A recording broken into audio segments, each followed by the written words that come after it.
para que pueda darle una revisión. Ok, gracias.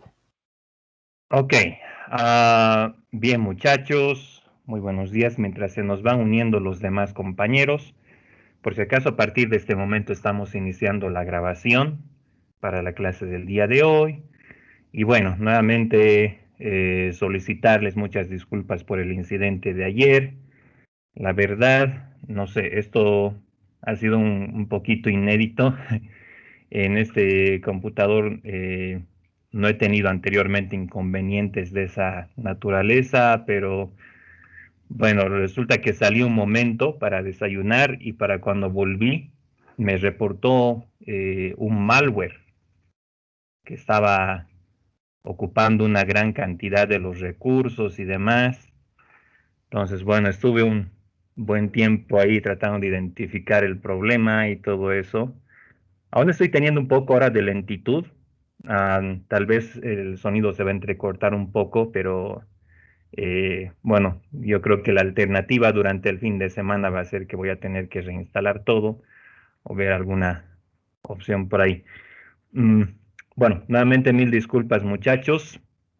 Una situación un poquito fuera de mi control, pero bueno, yo creo que esto lo vamos a plantear una vez que se vayan conectando todos. Va a ser necesario de que tengamos una clase recuperatoria y esto lo tenemos que hacer antes de lo que es el día del examen final, que para nosotros sería el 15 de diciembre. Entonces, bueno, aquí un poquito quería preguntarles, muchachos, ¿cómo estaríamos de disponibilidad eh, lunes y miércoles en la mañana? ¿Tienen otras materias? ¿Cómo estamos con eso, muchachos? De mí ni se preocupe, Inge. Puedo esos días. En la mañanita. Ya, los demás, ¿cómo estamos, muchachos? Igualmente, Inge, existe disponibilidad. Ya. Andrés, Fernando, ¿cómo estamos? Tenemos redes, pero eso es a las 11 más o menos. Ya, de 9 a 11, digamos, ¿podrían? Sí, sí, Lunes o podría de miércoles. 9 a 11. Sí, a esa hora sí podemos. Ya.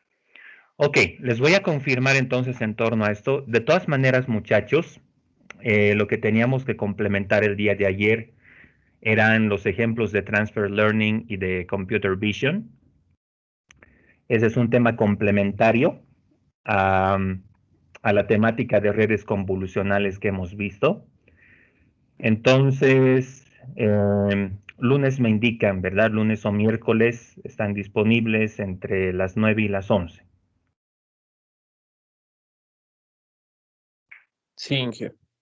Ya. Ok. Voy a tomar nota de eso entonces. Como les digo, de todas maneras, básicamente lo que tenemos que cubrir en esta clase son ejemplos aditamentarios a la parte de redes convolucionales, o sea, cómo realizar lo que es la implementación de Transfer Learning a través de Keras.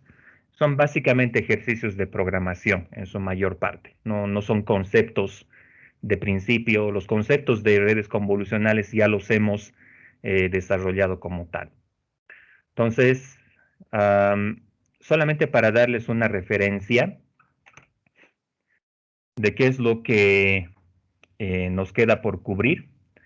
Ya hemos visto las nociones generales de Transfer Learning, eh, haciendo uso de redes convolucionales. Habíamos visto que uno de los principales propósitos del Transfer Learning, esto forma parte de los conceptos que hemos visto oportunamente, consiste en reutilizar modelos que hayan sido previamente entrenados para lograr un objetivo en particular. Entonces, si yo tengo a mi disposición mía, por ejemplo, un modelo tales como, qué sé yo, un BGG 16, o qué sé yo, un modelo ResNet, que ya tenga, que haya sido previamente entrenado para lograr una labor específica. Entonces, lo que yo puedo hacer es preservar el extractor de características de ese modelo, es decir, preservar la parte convolucional de la red neuronal, independientemente de que este modelo haya sido entrenado para trabajar con la base de datos ImageNet, que es bastante popular, por cierto, en este contexto. Entonces, lo que yo puedo hacer es preservar los pesos sinápticos y los vías que corresponden a la parte convolucional de la red neuronal y modificar y entrenar el clasificador. Recuerden ustedes que el clasificador de una red convolucional va a ser una red MLP, va a ser un perceptrón multicapa,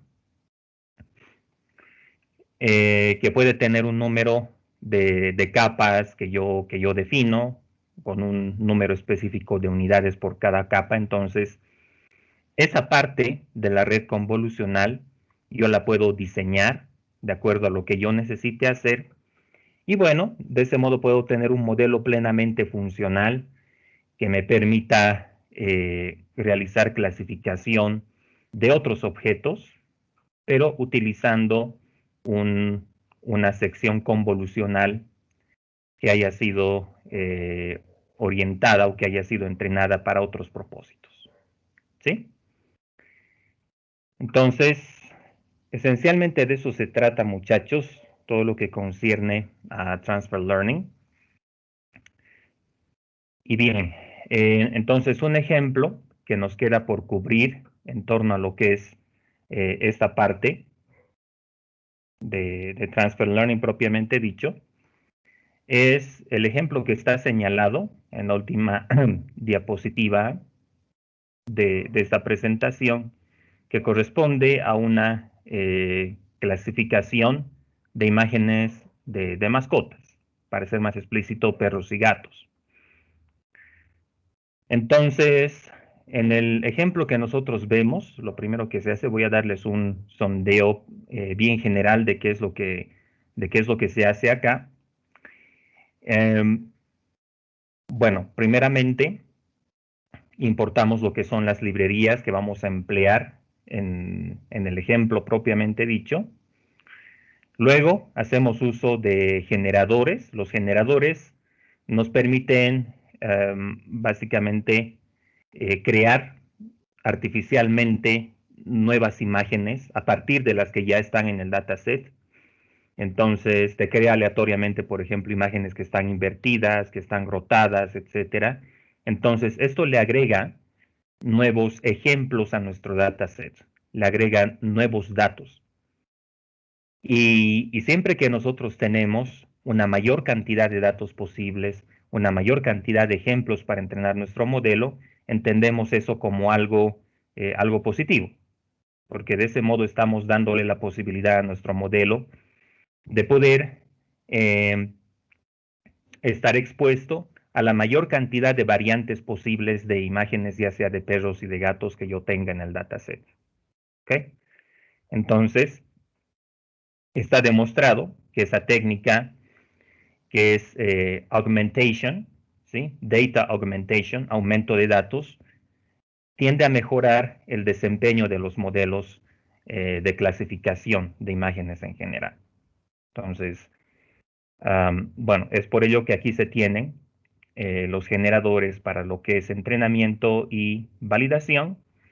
Y bueno, parte del ejemplo consiste en realizar primeramente la definición de una red convolucional para poder realizar la clasificación de las imágenes, pero en la segunda parte ya hacemos uso de Transfer Learning para lograr tal propósito. Entonces, ahí, por ejemplo, lo que estamos haciendo es utilizar un modelo BGG16, ¿sí? En esta partecita de acá, lo que estamos haciendo es instanciar un modelo BGG16 que ya esté preentrenado, ¿sí?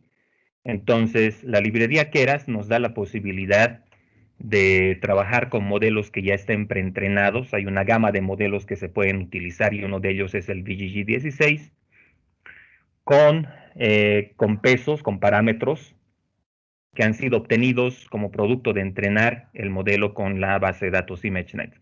ImageNet es una base de datos de imágenes muy grande, tiene una considerable cantidad de imágenes de diversas categorías y de hecho en años anteriores se tenía lo que era la competencia ImageNet, donde el propósito principal estaba en desarrollar modelos que puedan, con el mejor desempeño posible, clasificar las imágenes de este dataset. Entonces, lo que estamos haciendo acá es instanciar un VGG16 que ha sido entrenado con el dataset ImageNet. Y a este modelo lo que estamos haciendo es agregarle nuestro clasificador. Nuestro clasificador lo tenemos nosotros le tenemos que aplicar nosotros la arquitectura que corresponda. Por ejemplo, en este caso, se va a tratar de un perceptrón multicapa con una sola capa oculta de 256 unidades. Y como es un problema de clasificación binaria, entonces la salida tiene que consistir de una sola unidad, de una sola neurona de tipo sigmoidal, que son dos categorías, perros y gatos. Entonces, si visualizamos lo que es el resumen, el sumario de este modelo, podemos apreciar ahí que la primera sección de nuestro modelo es el VGG16 que hemos instanciado. Nos dice en total cuántos parámetros tiene el modelo, ahí tenemos la referencia. Y luego de eso está nuestro perceptrón multicapa, que es lo que nosotros hemos definido. Entonces, como estamos trabajando con Transfer Learning, chicos, esta parte de acá, el VGG16, los pesos del VGG16, no los entrena.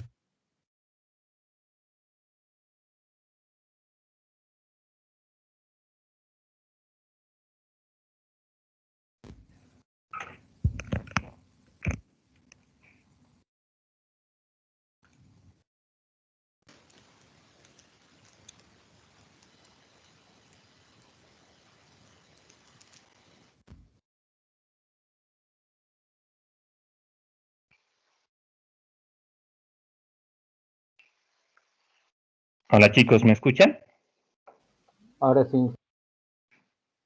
Sí, Inge, Ok. ahora sí. Ya, parece que se perdió por un momento. No sé, están pasando cosas medio raras acá. Si en cualquier ratito me pierden, chicos, me avisan, ¿sí? Está bien, Inge. Ya. Ok, bien, entonces, como les decía, esta primera parte del modelo no se entrena, por lo tanto la vamos a congelar, y es así que esta primera capa la vamos a setear como trainable false. O sea, no vamos a modificar los pesos, pero sí lo que vamos a entrenar es nuestro clasificador. Entonces, como ustedes pueden ver, aquí se está haciendo uso de lo que es el Binary Cross Entropy RMS-Probe, que es lo que típicamente nosotros emplearíamos para poder configurar un modelo cualesquiera. Luego de eso hacemos el entrenamiento, pero este entrenamiento solamente va a ser del perceptrón multicapa.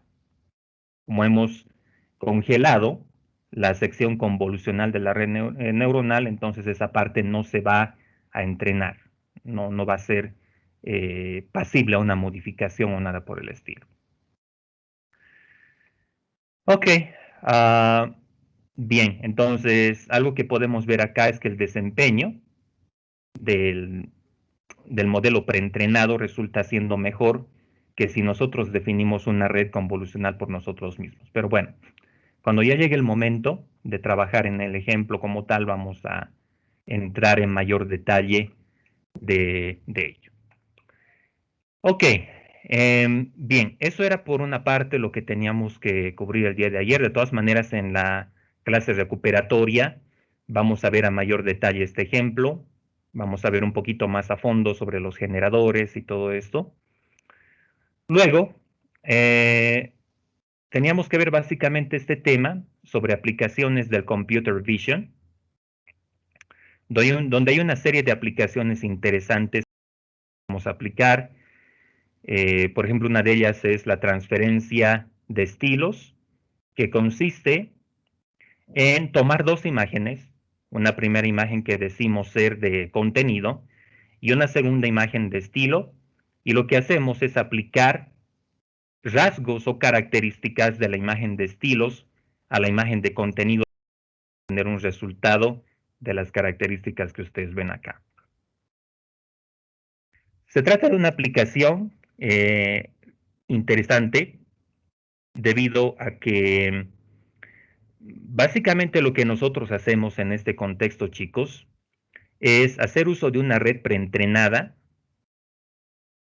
Hacemos uso de una red preentrenada, una BGG19, por ejemplo, para poder realizar diversas labores, por ejemplo, transferencias de estilos de diversas características. Entonces, un ejemplo que tenía preparado era este de acá, donde nosotros tenemos, por ejemplo, esta imagen de contenido, que es un lugar que ustedes obviamente conocen bien como Cochabambinos, y aquí tenemos la imagen de estilo, ¿no? Que tiene tiene rasgos de un arte cubista. Entonces, lo que nosotros hacemos acá es, como proceso de entrenamiento del modelo, en realidad no hay una accuracy, no hay una medida de desempeño específica que nosotros estemos traqueando, pero la idea está en que por cada paso del entrenamiento de este modelo, nosotros cada vez vamos tomando más rasgos de lo que es la imagen de estilo, como ustedes pueden ver. Entonces aquí tenemos, por ejemplo, que en esta iteración, o sea, al principio estamos así, ¿no?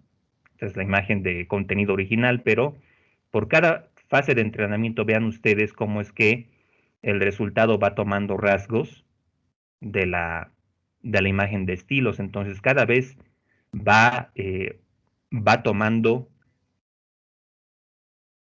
rasgos de lo que sería el arte cubista que está en la imagen de estilo. Entonces vean ustedes que mientras más iteraciones le damos a nuestro modelo, más rasgos vamos a ver de lo que está en la imagen de estilo, ¿no? Entonces ustedes pueden construir una imagen de esas características, digamos.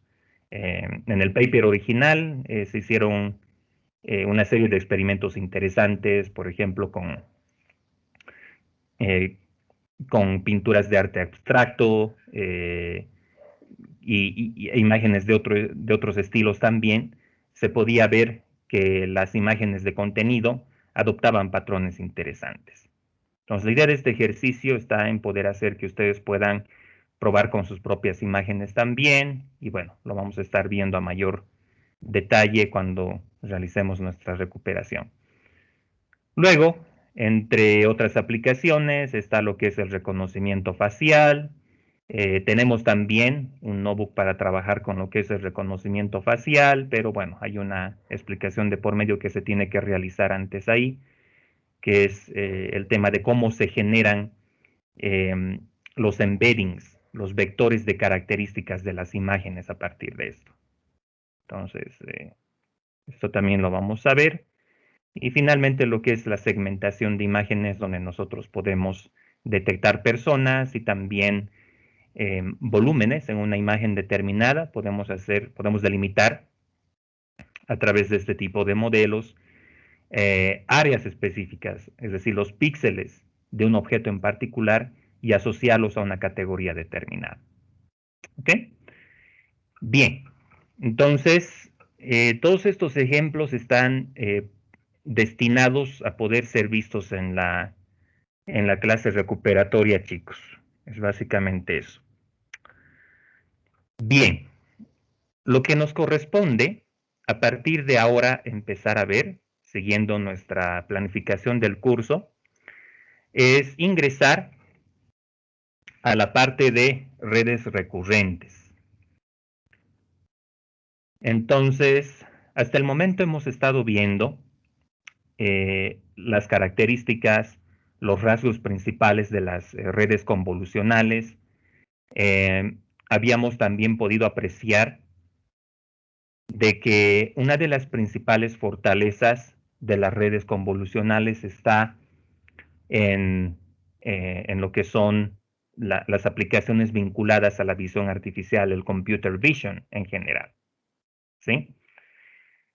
Entonces, originalmente les había manifestado, chicos, de que las redes convolucionales han venido teniendo desarrollos importantes y en realidad uno de los aspectos que quizá podemos mencionar, uno de los temas que más resaltan y que a la vez quizás sorprenden en este sentido es que en el caso de LINET, por ejemplo, que era una de las redes convolucionales que habíamos abordado, que de hecho varios de ustedes tuvieron oportunidad de investigar entre otras arquitecturas, se la conoce como la red convolucional que ha dado cabida básicamente a todo lo que es la investigación sobre redes convolucionales, de tal modo de constituir lo que hoy por hoy se constituye en el estado del arte.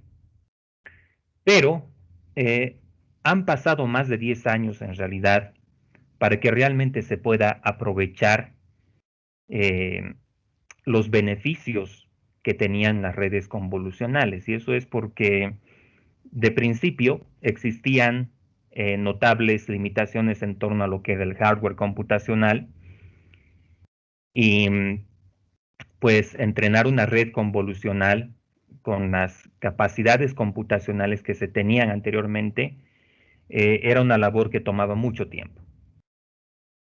Entonces, para entrenar una red convolucional de las características de una LeNet, por ejemplo, había que tomarse tardes enteras, incluso días enteros para poder entrenar dicho modelo con un dataset específico. Entonces,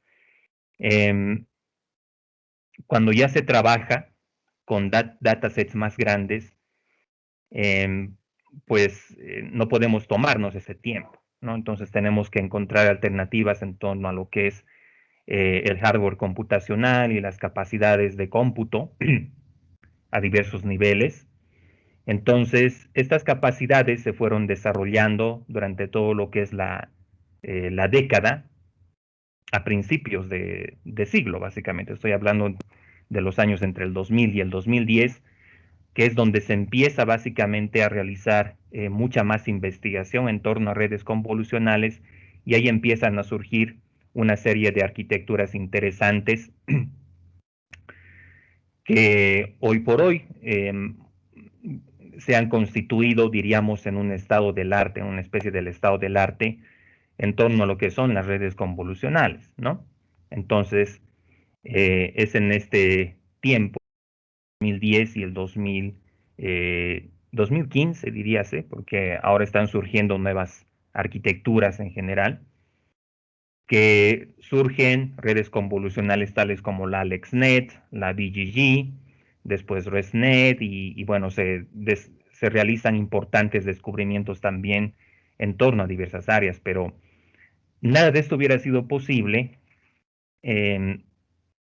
solamente enfocándonos en lo que es el mejoramiento de los modelos y también de los métodos de optimización, sino que un importante factor ha estado en lo que es el desarrollo de las capacidades computacionales también.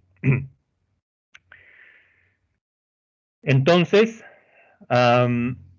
dentro de todo este contexto, hemos visto que las redes convolucionales han venido teniendo bastante éxito en aplicaciones vinculadas principalmente a la visión artificial. Sin embargo, tenemos también lo que son las redes recurrentes, que en este último tiempo han estado teniendo también desarrollos muy importantes. En el ámbito de las redes recurrentes, sin embargo, si tuviéramos que hablar de modelos populares, están básicamente dos. que se derivan de un modelo que ya desde hace mucho tiempo atrás se venía utilizando. Estos dos modelos son respectivamente la red LSTM y la red GRU. ¿Ok? Y la red LSTM se descubre a finales de los años 90, ¿sí? Para ser más exacto, el año 97, se publica el paper de esta red red recurrente, perdón, y se establecen una serie de aplicaciones potenciales donde es posible utilizar estas redes y donde se ha demostrado tener un desempeño relativamente bueno, ¿no? Entonces, unos años después, y diría yo varios años después, en el 2014, surge una arquitectura de red recurrente basada en LSTM, que se conoce como GRU. Cuando veamos específicamente la arquitectura de estas redes recurrentes, vamos a poder ver que la diferencia entre una LSTM y una GRU está en la ausencia de una de las salidas, y es todo, ¿no? No es tampoco un cambio muy notorio que se podría mencionar, ¿no? Pero bueno, en todo este contexto, las redes LSTM han venido básicamente a definir lo que es el estado del arte dentro de lo que son las redes recurrentes en general. Entonces, nuevamente, los desarrollos que se han venido teniendo en torno a lo que es el hardware computacional ha permitido que las redes recurrentes se constituyan en un importante referente dentro de lo que es el deep learning en general. Bien, entonces, ingresando a este nuevo tema, chicos, nos vamos a enfocar en las redes recurrentes, cuál es su arquitectura básica, qué es lo que nos permiten hacer. Vamos a hablar en detalle acerca de las arquitecturas de redes recurrentes LSTM y GRU, así como cuáles son sus aplicaciones. Y la idea va a estar también, como lo hemos venido haciendo en otros puntos también, en poder apoyar esto por medio del desarrollo de ejemplos prácticos, de ejemplos desarrollados en el lenguaje Python. Ok, bien.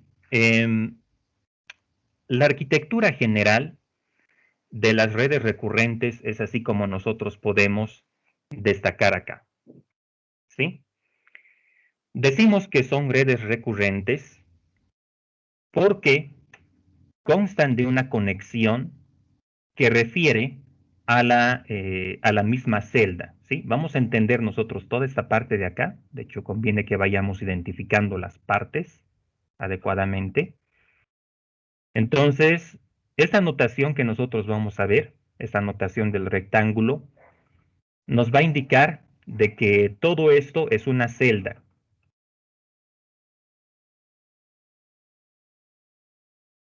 De una red recurrente, muchachos. Y cuando me refiero a celda, no necesariamente me estoy refiriendo a una neurona artificial, porque una celda puede tener varios componentes, puede tener varias neuronas, por si acaso, chicos. ¿Ok? Entonces, todos estos componentes van a venir encausados, van a venir circunscritos dentro de una celda, de una red recurrente. ¿Ok? Entonces, solamente para efectos de simplicidad estamos identificando la celda como una caja negra para poder enfocarnos básicamente en lo que son las conexiones que ingresan y que salen de una celda recurrente.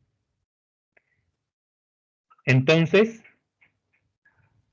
X en este caso vendría a constituirse en nuestra entrada.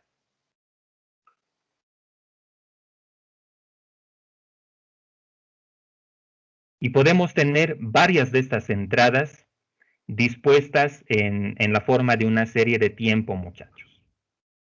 Y cuando hablamos de series de tiempo, y en esto me voy a referir nuevamente a un modelo que anteriormente hemos visto, que por mucho tiempo, por cierto, se ha constituido en el estado del arte para aplicaciones de NLP y demás. Obviamente, hasta que las redes recurrentes se popularizaron, que es el modelo de los Hidden Markov Models, que nosotros habíamos descrito con anterioridad, un modelo probabilístico que lo que hace es interpretar series de tiempo. Es uno de los modelos que anteriormente habíamos abordado. Entonces, en una red recurrente, igualmente las entradas X, T de X, tal como lo estamos denotando acá, han de estar dispuestas en la forma de una serie de tiempo. Cuando hablamos de series de tiempo, nos vamos a referir a diversas posibilidades, por ejemplo, a secuencias de texto, secuencias de sonido y todo aquello que tenga una secuencia lógica, donde tengamos, en otras palabras, un tiempo en el cual la observación es generada. Entonces, ese tiempo nosotros lo vamos a identificar como T mayúscula de X. ¿Ok? Entonces, para nosotros, T de X identifica el tiempo.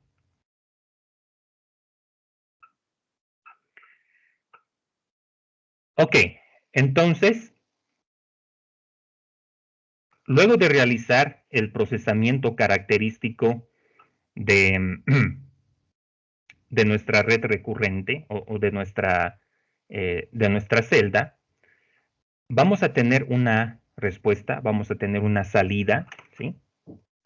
Y esa salida la vamos a identificar como Y. Entonces, como esta salida ocurre también en un tiempo determinado,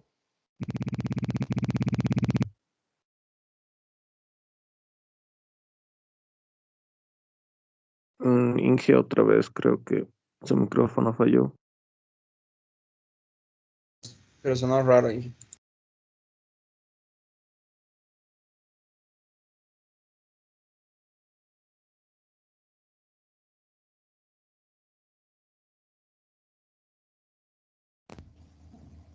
chicos, ¿me escuchan por caso? Ahora sí. Sí.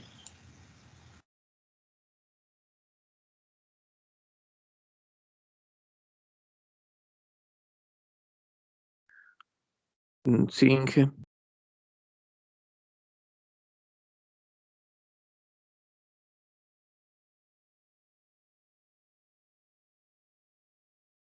Bueno, ahora no.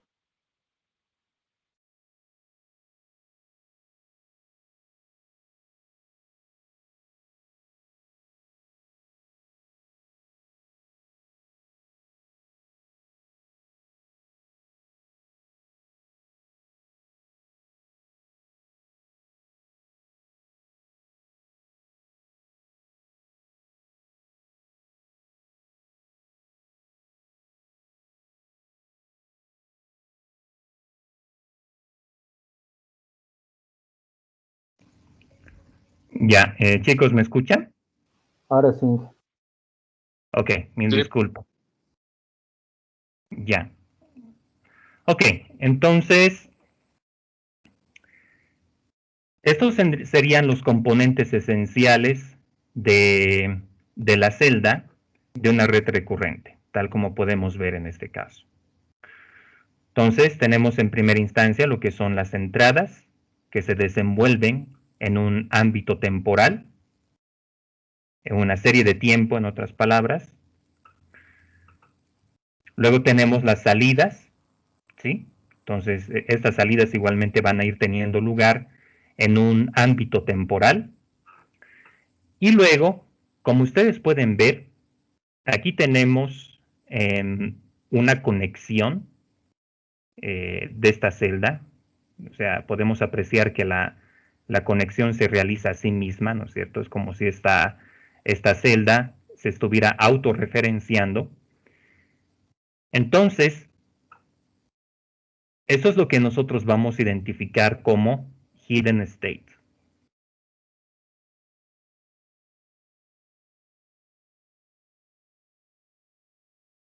Ese va a ser nuestro hidden state, que típicamente nosotros vamos a ilustrar como H de TTH. Entonces, ¿cuál es el propósito que cumple este hidden state, muchachos? El hidden state va almacenando una memoria de la información que ha sido generada por parte de nuestra celda, ¿no es cierto?, de nuestra celda recurrente en un tiempo anterior. ¿Ok? Entonces, si nosotros estamos trabajando, por ejemplo, con una secuencia de texto, nuestras entradas se han de constituir en las palabras de nuestra serie temporal, de nuestra secuencia de texto, y en la medida en que nosotros vayamos alimentando los datos, nuestro hidden state va a ir recordando información acerca de lo que hemos visto con anterioridad. Por ejemplo, si digo el día estaba lluvioso, entonces información relevante que yo veo en esta oración es, por ejemplo, día lluvioso, ¿no? Entonces, la primera entrada que voy a tener va a ser, por ejemplo, el, luego la segunda entrada va a ser día, luego la tercera va a ser estaba, y la última va a ser lluvioso. Entonces, cuando llegue a este último paso, cuando llegue a la entrada lluvioso, tengo que recordar qué es lo que había con anterioridad. ¿Sí? Tengo que preservar información relevante que tenía anteriormente en la secuencia. Entonces, información relevante que yo puedo tener es, por ejemplo, día, ¿no es cierto? Me estoy refiriendo a un día en particular que estaba lluvioso. Entonces, esta información es lo que se viene a almacenar en nuestro hidden state. Entonces, vamos a entender el hidden state de una red recurrente, muchachos, como una memoria que va recogiendo información que se ha generado en anteriores etapas, en anteriores tiempos. ¿Ok, chicos? Bien. ¿Cómo estamos hasta acá? ¿Está quedando todo claro, chicos? No sé si tienen alguna pregunta o alguna inquietud.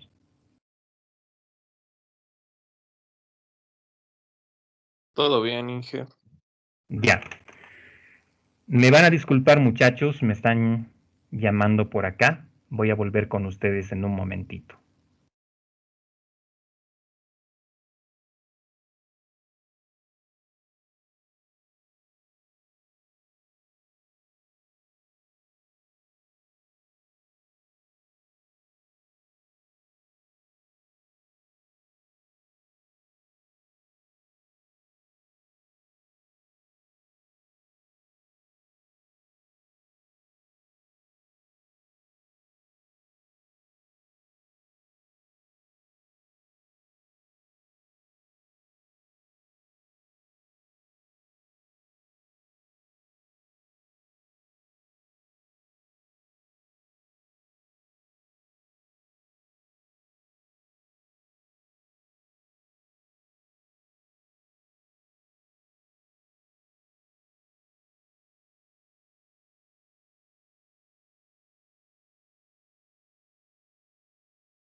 Ok, mis disculpas, chicos. ¿Me escucha normal, no? Sí, Inge. Ya, sigamos entonces. Bien. Ahora, esta arquitectura general de las redes recurrentes, nosotros la podemos ilustrar también de esta manera. ¿Ya? Lo que anteriormente habíamos identificado, esta arquitectura general, que vendría a ser una notación simplificada de la celda de una red recurrente, la podemos alternativamente ilustrar de esta otra forma. Entonces, como ustedes pueden apreciar acá, la diferencia entre la notación anterior que hemos visto y esta de acá es que aquí estamos desdoblando nuestra red recurrente en, en varias etapas de la serie de tiempo. Entonces, para una primera etapa de la serie de tiempo, vamos a tener esta primera celda, para la siguiente etapa vamos a tener esta otra celda, y así, ¿no? Entonces, esta celda recurrente se va a repetir tantas veces como en etapas.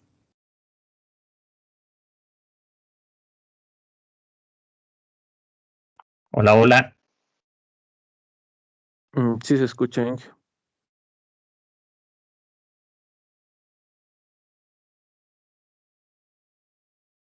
Creo que ya no.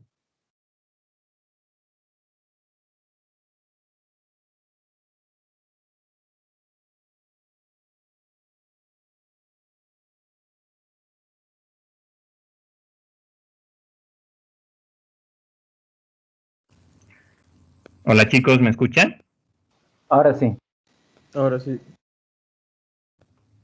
Sí. Ya, ok, vamos a continuar entonces. Bien, entonces aquí tenemos nuestra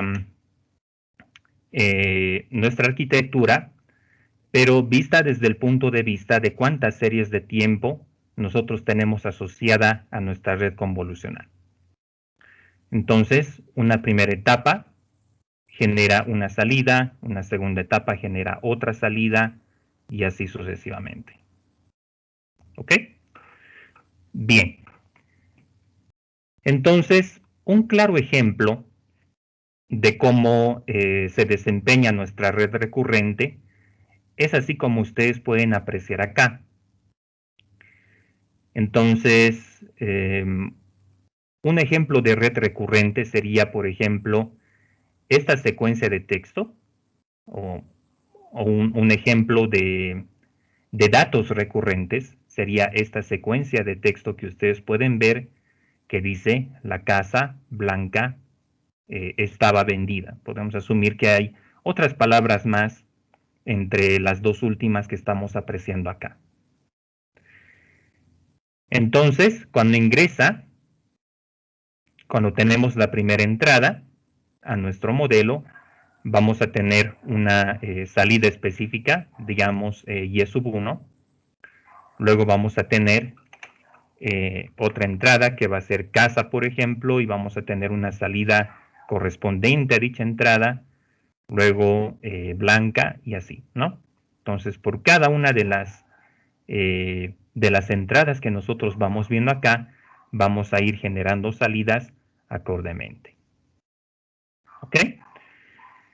Entonces, la diferencia, o bueno, lo que aquí básicamente nosotros estaríamos identificando es que cada palabra en la secuencia de entrada que nosotros tenemos se desempeña en un ámbito temporal y por lo tanto podemos decir que X en el tiempo 1 le corresponde a la, ¿no? A la palabra la, por ejemplo. X en la etapa 2 le corresponde a casa. X en la etapa 3 le corresponde a blanca. Y bueno, vamos a tener así toda una secuencia hasta que finalmente vamos a llegar a un X de T sub X que va a ser igual a vendida. Ok chicos, ¿todo bien hasta acá?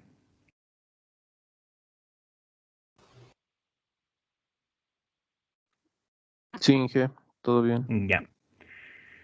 Bien. La notación del hidden state varía un poquito respecto a lo que les decía originalmente.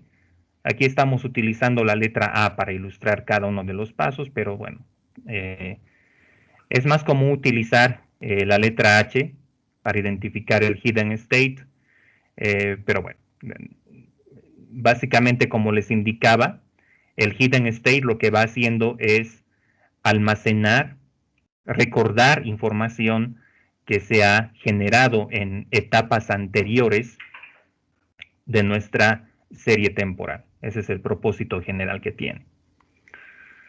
Ahora, hablando un poquito acerca del proceso de forward propagation de una red recurrente.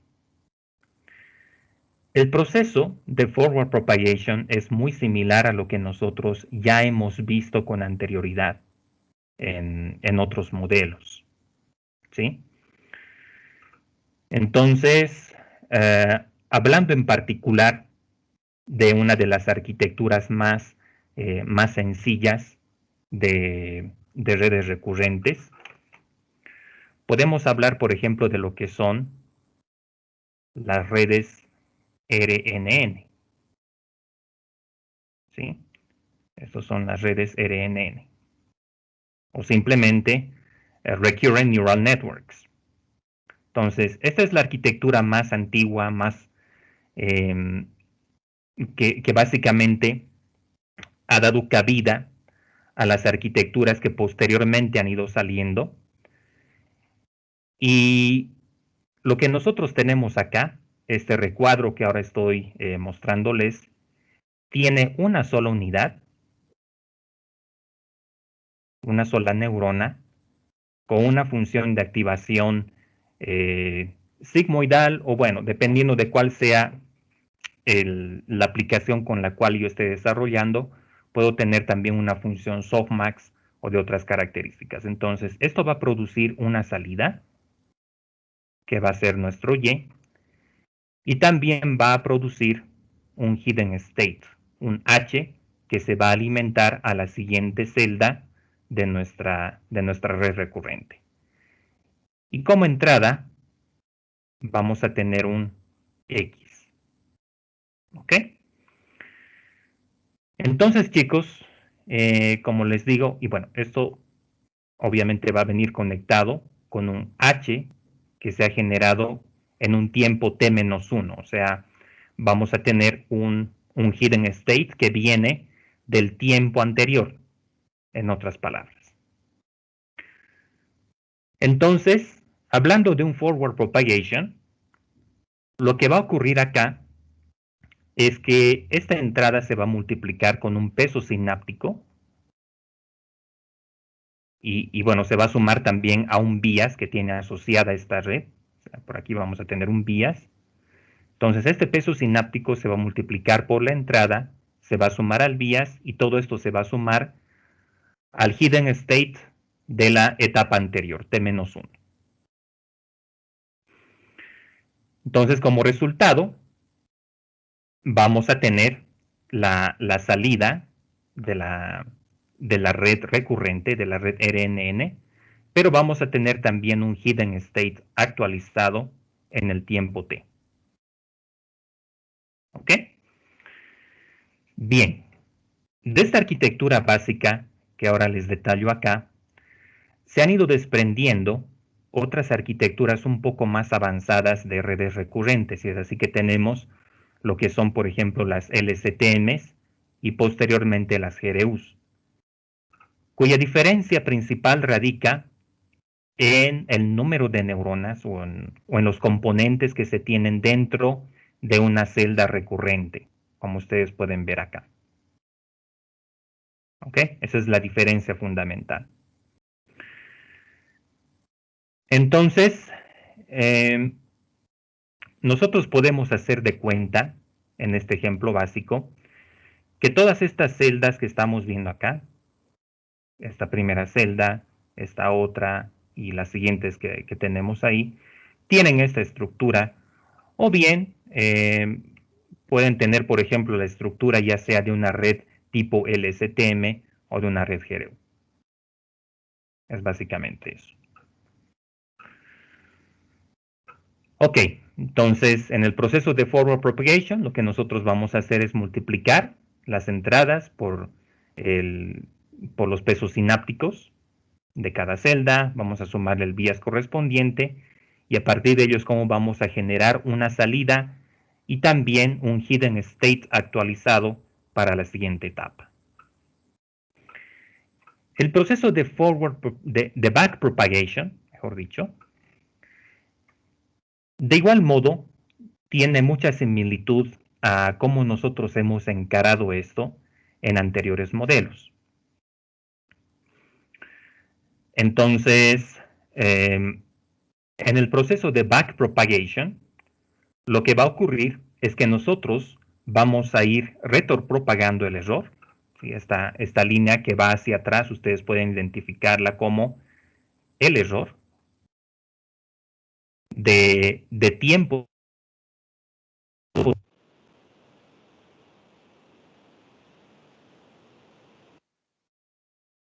Inge no se le escucha. Otra vez sí.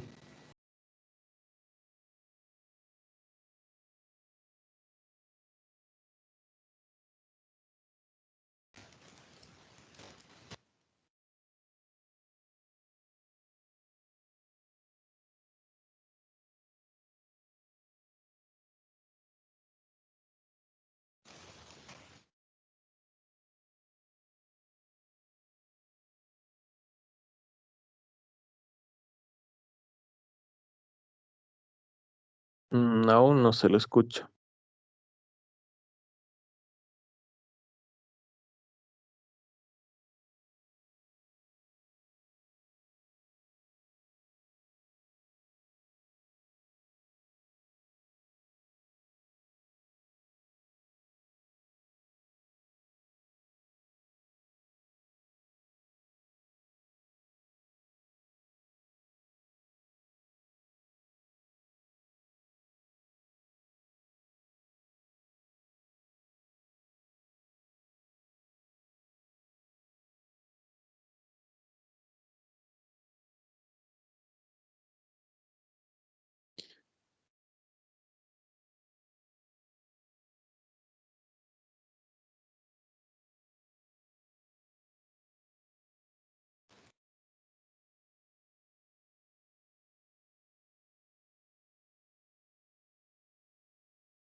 Hola, hola.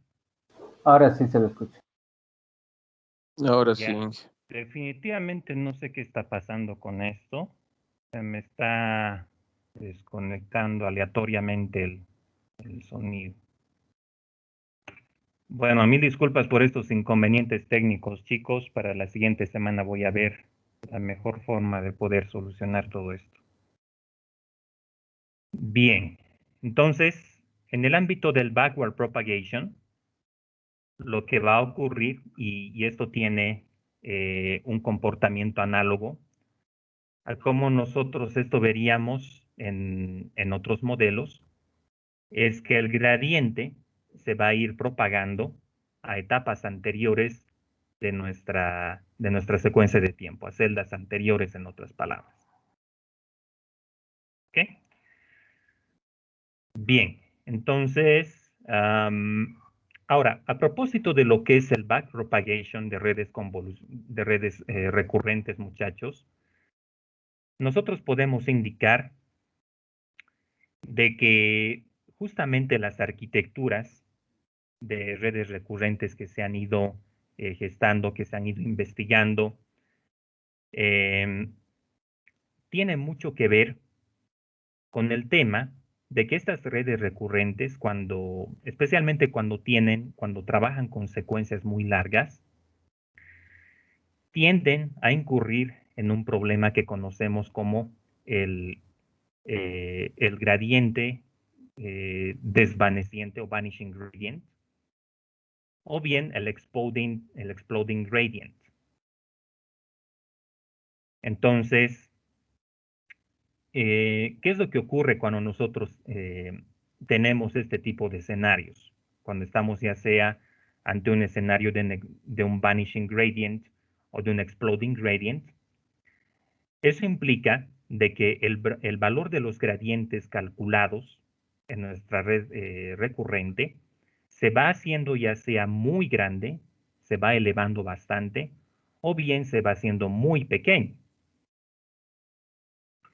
Entonces, este es un producto, esto es algo que acontece, como les digo, en especial cuando tenemos redes recurrentes que son muy grandes, que tienen muchas secuencias o muchas instancias específicamente.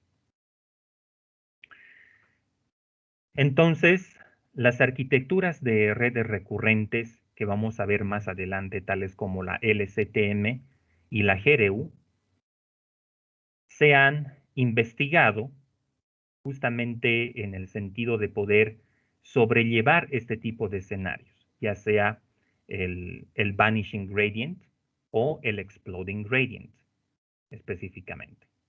¿Ok? Entonces, por ejemplo, en el modelo LSTM, y ya para irles adelantando, digamos, un poquito acerca de las características de este modelo, no solamente trabaja con un hidden state, es decir, con una sola salida, sino que tiene en realidad dos salidas. Y una de las salidas actúa como una especie de cinta de reparto, ¿sí? Que va recogiendo información relevante que ha ocurrido en una etapa, en una fase de nuestra serie de temporal determinada. Y el otro es nuestro hidden state, que va seleccionando información, va a constituirse en la salida propiamente dicha de la celda, ¿no? De la celda de nuestra red recurrente. Entonces, la primera salida de la cual les hablaba, ¿no es cierto?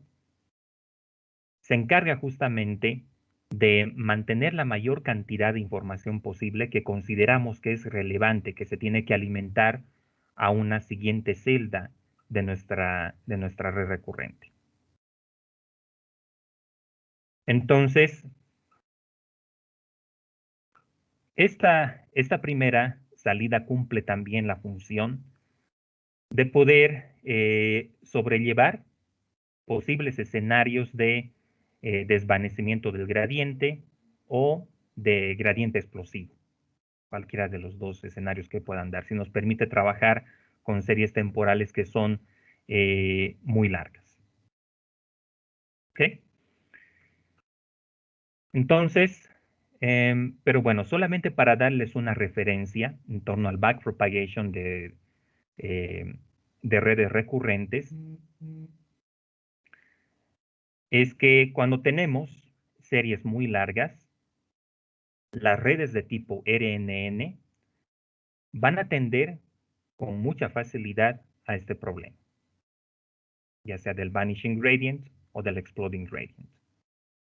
Y cuando sucede esto, ya no podemos continuar entrenando nuestra red recurrente porque si nosotros tenemos, por ejemplo, un gradiente que equivale a 0, entonces en el gradient descent, ustedes ven, por ejemplo, la expresión general de cómo nosotros actualizamos lo que son los pesos, sería de esta forma, ¿no? Entonces, el tiempo o el peso.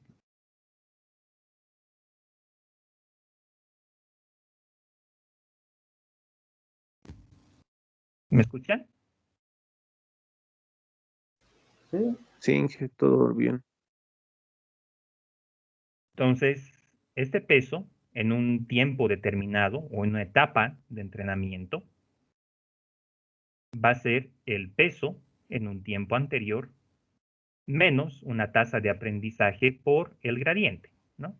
El gradiente del error respecto del parámetro. Entonces, cuando el gradiente se desvanece, es decir, cuando tiende a 0, nosotros ya no podemos continuar con el entrenamiento porque el peso simplemente va a ser el peso que anteriormente teníamos. No porque hemos llegado a un mínimo, ¿sí? Eso que quede claro, no es porque hemos llegado al mínimo de la función objetivo, sino porque por problemas de la arquitectura de la red recurrente, este gradiente se ha hecho muy pequeño y finalmente ha terminado por hacerse 0. En el otro escenario, cuando nosotros tenemos un gradiente que es muy grande, Entonces tampoco podemos entrenar nuestro modelo efectivamente porque nuestro gradiente, ¿no es cierto? Nosotros hacemos un pequeño dibujo por acá. Va a saltar primeramente esta parte, luego va a volver aquí, luego va a ir otra vez de vuelta y así. Entonces nunca va a llegar a un valor definitivo. No vamos a poder efectivamente llegar a lo que sería el mínimo de la función, lo cual también representa un problema para nosotros. Ok, entonces,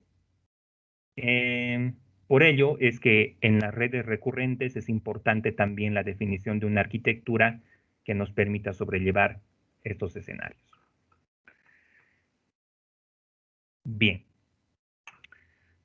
Entonces, lo que podemos apreciar acá, chicos, es la expresión general, ¿sí? La expresión general de la propagación adelante de una red recurrente. Entonces, el hidden state, que como les venía indicando, muchachos, se constituye en la memoria, se constituye en la información que se va a alimentar a una siguiente celda en la serie temporal, se ha de constituir en la función de activación de esta partecita que vendría a ser nuestro logit.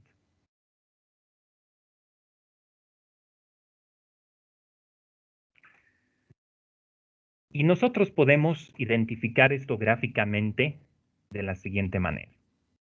Entonces aquí vamos a tener obviamente nuestra celda. Aquí vamos a tener lo que es nuestra neurona. Esto puede tener una función de activación cualesquiera, digamos phi. Vamos a tener un hidden state en una siguiente etapa temporal. Vamos a tener un hidden state en la etapa anterior, es decir, h de t-1. Y también vamos a tener un x en el tiempo sub t. Entonces, ¿qué es lo que vamos a tener como resultado de esto? Vamos a tener el hidden state y vamos a tener también una salida y sub t. Entonces, en este modelo simplificado, que cabalmente le corresponde a las RNNs, esta es la forma general de una RNN, la expresión general que vamos a tener es esta de acá. Entonces vamos a tener una función de activación que depende de la entrada y del hidden state de una etapa anterior, t-1. Entonces, la entrada va a ir conectada a un peso sináptico. Vamos a identificarlo como W. Y el hidden state anterior va a estar conectado o va a estar asociado a un peso sináptico U. Multiplicamos la entrada por W y el hidden state de la etapa anterior por U y tenemos lo que vendría a ser el logit que nosotros identificamos acá como Z. Entonces, este logit va a pasar por una función de activación y eso nos va a dar como resultado el hidden state actualizado, el hidden state de la etapa T y también la salida y sub T. Entonces, este H sub T va a pasar a alimentar la siguiente celda en T+1, luego la siguiente va a alimentar a la subsiguiente, T+2 y así sucesivamente. Entonces, ese es el proceso de forward propagation que nosotros vamos a tener en una red recurrente de estas características, en una arquitectura tipo RNN.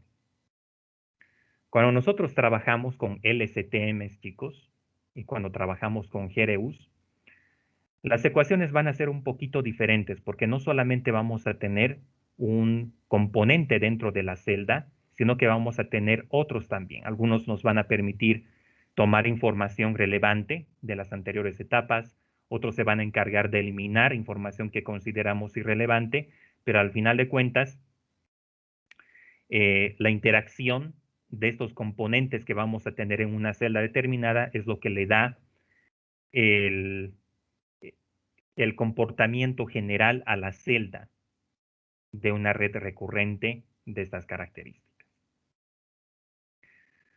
Ahora, ¿qué podemos decir respecto al backpropagation, chicos?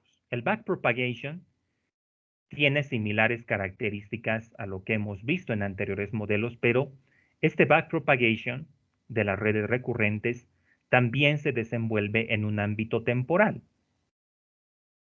Es decir, el gradiente respecto del hidden state va a ser función de los pesos de una siguiente etapa por el gradiente que se ha generado en una etapa posterior o el gradiente que se genera respecto de las salidas en una etapa posterior.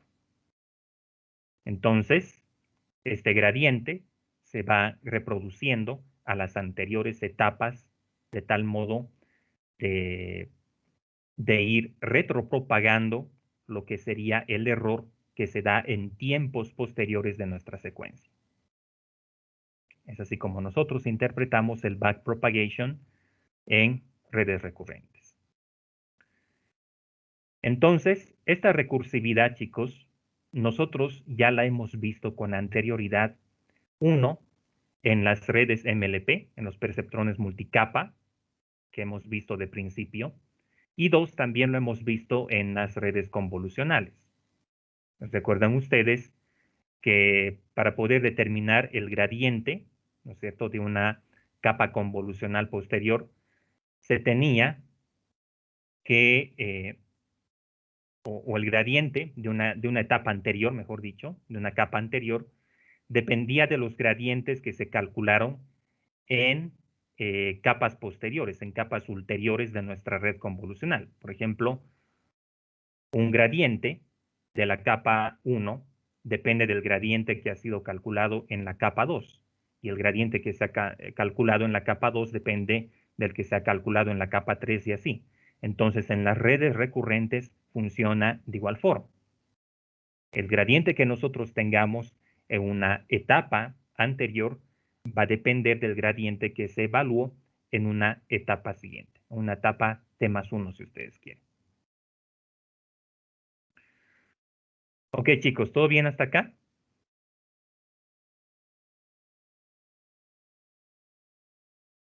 Sí, Inge.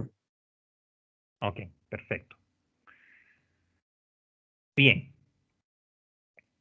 Entonces, como ya hemos visto a nivel general, cómo es que funciona el proceso de forward propagation y de back propagation de una red recurrente, conviene ahora que podamos identificar cuáles son los tipos de secuencias que podemos tener en un ámbito de estas características. Recordemos que las redes recurrentes trabajan por naturaleza, trabajan por defecto, con todo tipo de información que se desenvuelve como una secuencia temporal. ¿Y qué tipos de información nosotros podemos tener en este contexto, muchachos? Podemos tener, por ejemplo, secuencias de texto, podemos tener textos escritos, donde el significado semántico que se le da a estos textos depende de cómo están organizadas las palabras. Una palabra que viene después depende de la palabra que vino antes. Solamente cuando nosotros podemos entender el contexto de una secuencia de estas características, podemos encontrarle el sentido a un texto en particular. Entonces, las redes recurrentes se desenvuelven muy bien en este tipo de escenarios, cuando nosotros tenemos secuencias de texto entre otras características. ¿Okay? También dentro de este tema de las redes recurrentes, tenemos lo que son las secuencias de sonido. Entonces, Nosotros podemos decir, por ejemplo, que una frecuencia determinada, si viene seguida de otra frecuencia, entonces cada una de estas frecuencias que estamos analizando le corresponde, por ejemplo, a un fonema, a partir de lo cual nosotros podemos extraer información de lo que es, por ejemplo, el habla de una persona. Que, por cierto, es una aplicación que ya desde hace mucho tiempo se la viene investigando. Si ustedes, por ejemplo, tuvieron oportunidad de echarle un vistazo al paper de Hidden Markov Models que les envié con anterioridad cuando estábamos viendo ese modelo, ya a finales de los años 80 se estaba haciendo investigación en torno a sistemas que podían extraer información semántica a partir de señales sonoras, por ejemplo.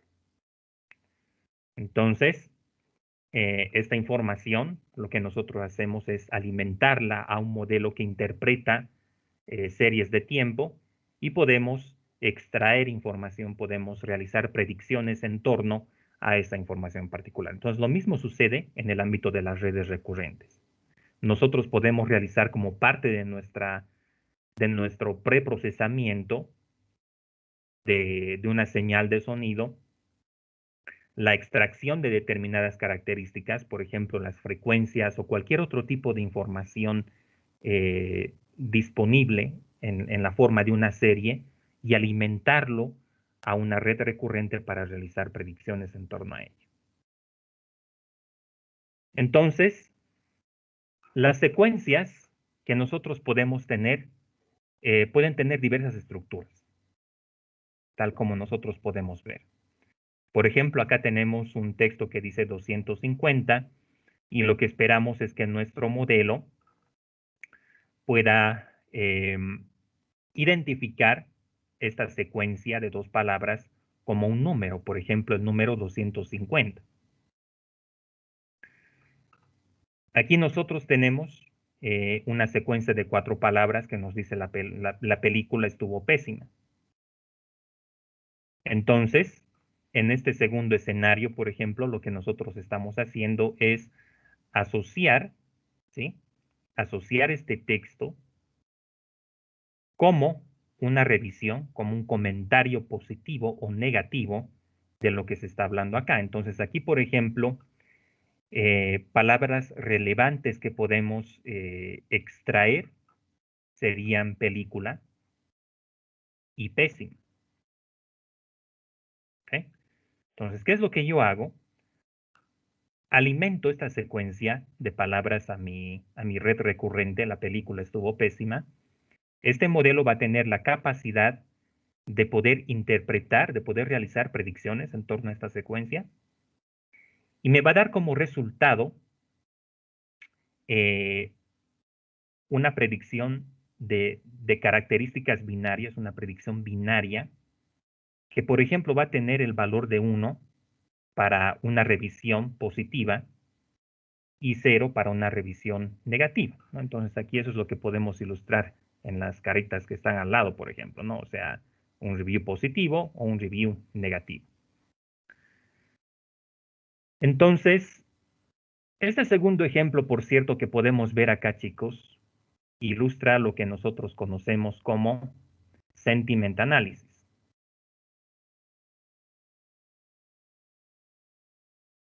El sentiment analysis. ¿En qué consiste esto, muchachos? Se trata básicamente de tomar una secuencia de texto o inclusive una secuencia de sonido y como respuesta a ello vamos a identificar, vamos a crear, vamos a entrenar un modelo que tenga la capacidad de identificar si una secuencia determinada le corresponde a un comentario positivo o bien a un comentario negativo. ¿Ok? Entonces, de hecho, más adelante está planificado que veamos un ejemplo de sentiment analysis. Y un aspecto interesante acá, chicos, es que este tema del sentiment analysis en realidad se ha investigado bastante. Más allá de ver la posibilidad de implementar redes recurrentes para poder realizar predicciones de estas características que ahora les indico, también se ha visto la posibilidad de utilizar modelos tradicionales, como por ejemplo los random forests, que anteriormente nosotros habíamos visto, ¿no? Entonces, en el caso de los random forests,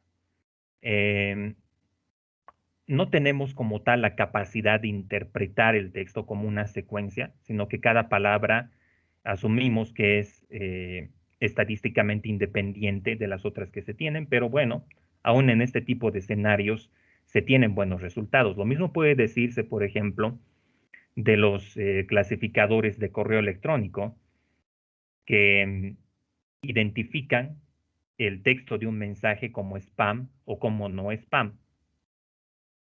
Entonces, en este tipo de escenarios, las palabras pueden aparecer en cualquier orden, es decir, pueden tener una independencia estadística, pero aún así el modelo tiene la capacidad de lograr un nivel alto de predicción, ¿sí?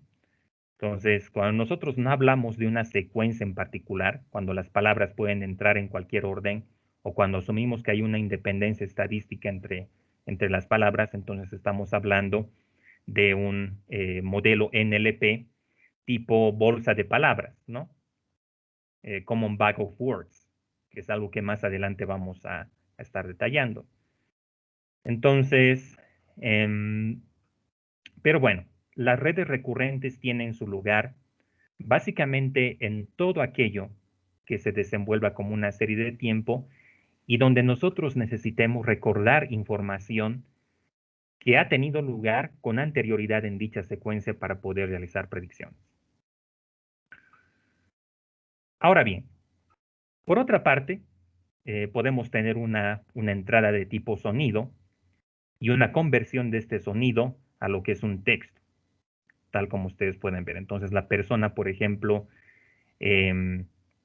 emite o habla, ¿no es cierto?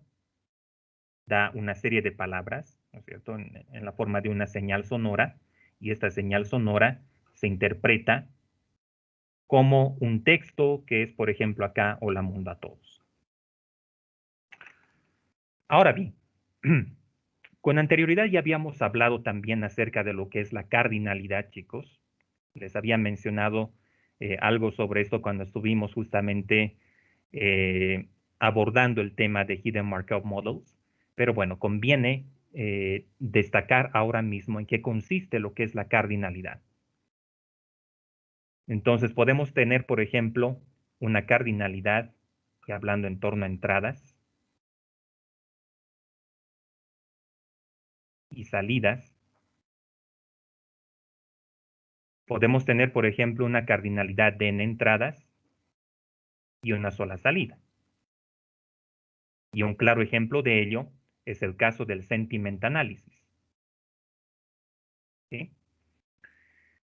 Entonces, me das un texto completo y yo realizo una predicción de que si este texto le corresponde a un comentario positivo o bien a un comentario negativo. Entonces, ahí tenemos este primer escenario.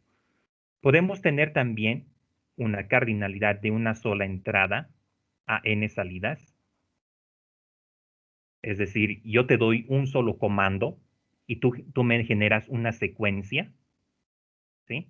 O sea, te doy una palabra, una instrucción en particular y tú me generas una secuencia de texto en respuesta a aquella.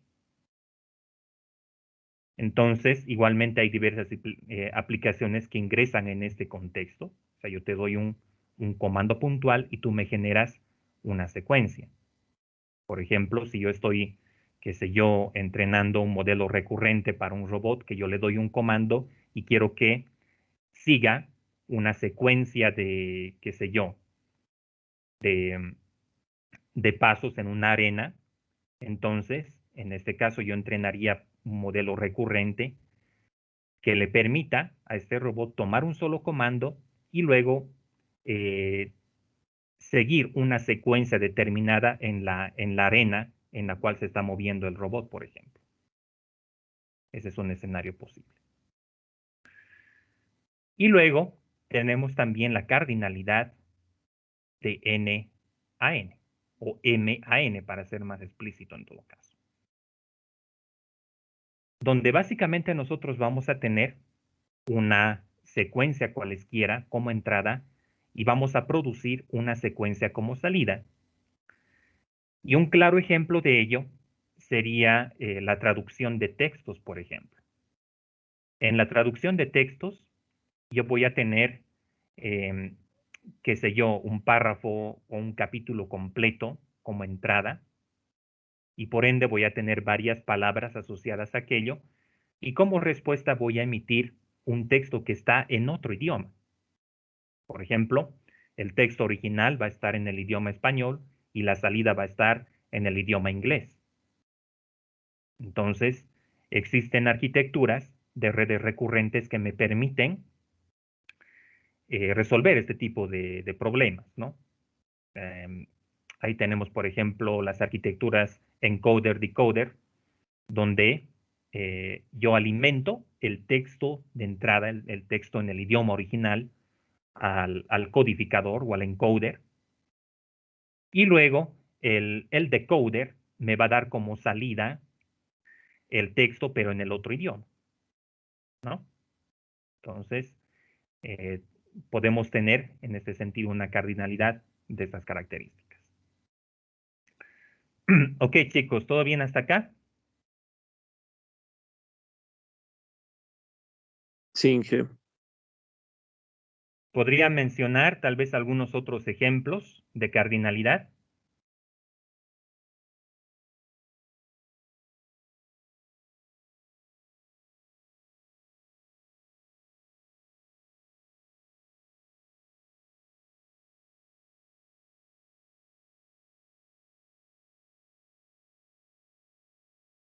¿En qué casos adicionales, por ejemplo, podemos tener una cardinalidad de n a 1?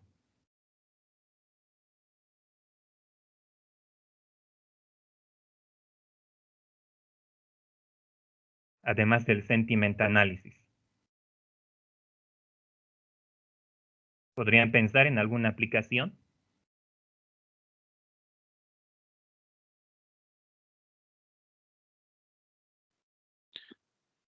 Mm, clasificación de tópicos de un texto donde tenemos varias palabras claves o keywords y al final solo botamos una categoría. Sí, podría ingresar en una categorización de estas características, pero hay algo que nosotros tenemos que tener en cuenta en torno a lo que es la segregación de tópicos, ¿sí? Particularmente a través del modelo de LDA que hemos visto con anterioridad, y es que las palabras pueden en realidad aparecer en cualquier orden. No necesariamente tienen que ser una secuencia, es un modelo de bolsa de palabras, ¿sí? O bag of words. Entonces, cada palabra va a tener un código específico que se va a alimentar al modelo, e independientemente del orden en que aparezcan las palabras, lo que nos interesa es extraer información de cuáles son aquellas palabras que aparecen con mayor frecuencia en un tópico determinado, pero no necesariamente tienen que estar en una secuencia como tal, ¿sí? Ese es un punto a tomar en cuenta. A ver, ¿qué otros ejemplos podríamos mencionar?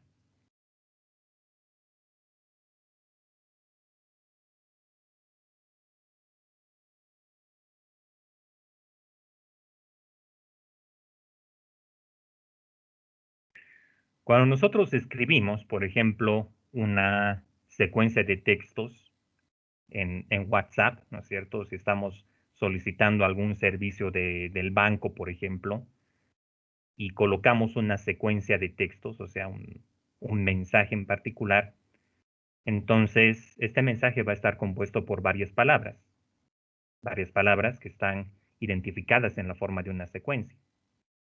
Entonces, el bot que se está ejecutando por detrás va a mapear esta secuencia de palabras a un comando específico, ¿no? Por ejemplo, qué sé yo, averiguar estado de cuenta o, qué sé yo, no sé, bloquear tarjeta de débito o lo que corresponda al comando que nosotros estamos entrenando, ¿no? Ahora, hay chatbots y hay chatbots. Hay algunos que no te entienden nada de lo que escribes y te mandan directamente al operador, pero hay otros que sí. Obviamente se le han dado un mayor trabajo de entrenamiento al modelo y todo aquello, entonces tiene la capacidad de interpretar lo que tú estás escribiendo ahí y pues te deriva el comando que correspondería según lo que tú escribes, ¿no? A ver, otros ejemplos de cardinalidad MAN, chicos. ¿Podrían pensar en aquello? Podría ser cuando, digamos, en los autos modernos escribes una ruta o el punto de destino o varios y te da un lugar, una ubicación exacta. Ya. O sea, una secuencia de direcciones, tú dices, contra una respuesta determinada, un destino. Claro, digamos, de la Ujú, Univalle meto las intersecciones de la calle y me va a botar en el mapa Campus Tequipaya Univalle. ujú, ujú. Em, yo creo, sin embargo, que eso podría ir más como una categoría de en entradas a una salida, ¿no? Donde la salida es la ubicación o el lugar objetivo donde tú quieres ir, ¿no? Y otros ejemplos de cardinalidades MAN, chicos, podrían pensar tal vez en algunos de ellos.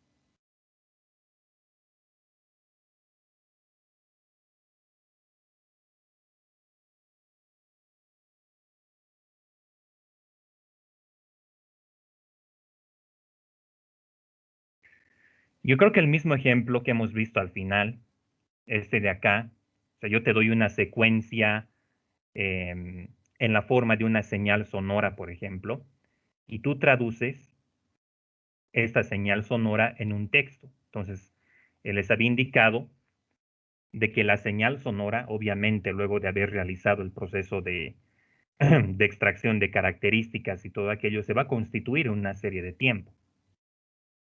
Entonces, si lo que yo quiero hacer es traducir esta secuencia sonora y sus características en una secuencia de texto, entonces igualmente estamos hablando de un problema de cardinalidad MI.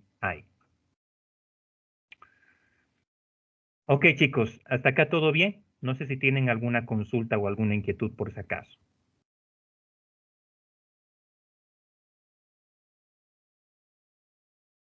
Todo bien, Inge. Bien, sigamos entonces. Profundizando un poquito acerca de lo que es el tema de secuencias de texto específicamente.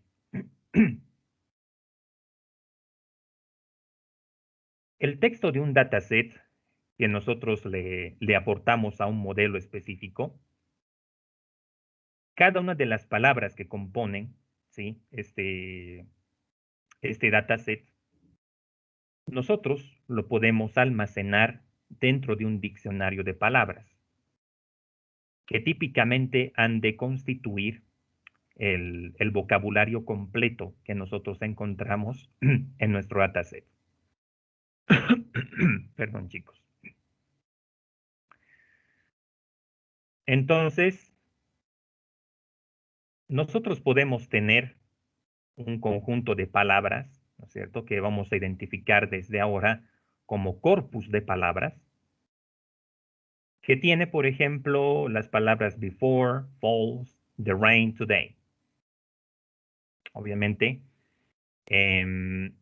mientras más palabras tenga nuestro diccionario, mejor, porque así nuestro modelo va a estar en la capacidad de poder identificar o poder clasificar las secuencias de una mejor forma. Entonces, mientras más amplio sea el vocabulario de palabras que tenga nuestro corpus, mejor.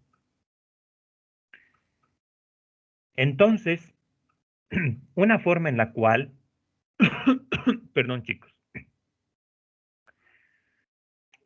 podemos codificar una secuencia de textos dentro de un dataset determinado que está asociado a un vocabulario de palabras posible, es la codificación one-hot, que nosotros anteriormente habíamos abordado, ¿no? Pero lo habíamos visto desde el punto de vista de cómo nosotros podemos codificar las respuestas de un modelo, es decir, los yes, ¿no? Habíamos visto que los y, las predicciones de un modelo multiclase, se las podía codificar como one hot. Entonces, ¿cuál era la característica fundamental de un vector one hot? Que un vector one hot va a tener el valor de 1 ahí donde tengamos el dato o la predicción. Todos los demás elementos van a ser iguales a 0. Entonces, nuevamente volviendo a este corpus de palabras que ahora identificamos en el ejemplo. Entonces tenemos before, tenemos false, tenemos the, rain, today. Vamos a identificar el caso particular de una secuencia que dice the rain falls. Todas las palabras de esta secuencia están dentro de nuestro corpus, dentro de nuestro vocabulario. Entonces aquí, por ejemplo, nosotros podemos advertir que la palabra the en el corpus está en la tercera posición, ¿sí? Rain está en la cuarta posición y false está en la segunda posición. Entonces, ¿qué vamos a hacer nosotros, chicos? Cada una de estas palabras la vamos a convertir en un vector one hot. Y para que esto sea posible, yo necesito tener a disposición mía la longitud del corpus original, que en este caso es de 6 palabras, como ustedes pueden ver. Entonces, cada vector one hot va a tener 6 elementos. Por lo tanto, ¿cómo podemos codificar la palabra the en esta secuencia? Bien, les había indicado con anterioridad que la palabra the está en la tercera posición de nuestro corpus. Por lo tanto, la posición que le correspondería a before va a tener el valor de 0. La posición que le correspondería a false, que está en la segunda posición, también va a tener el valor de 0. Pero la tercera posición, que es donde está the, va a tener el valor de 1. Luego, para rain igualmente vamos a tener 0 y para today igualmente 0. ¿Ok? Bien, entonces, como the está en la tercera posición de nuestro vocabulario, de nuestro corpus de palabras, entonces yo voy a colocar 1 en la tercera posición de este vector y todo lo demás va a ser igual a 0.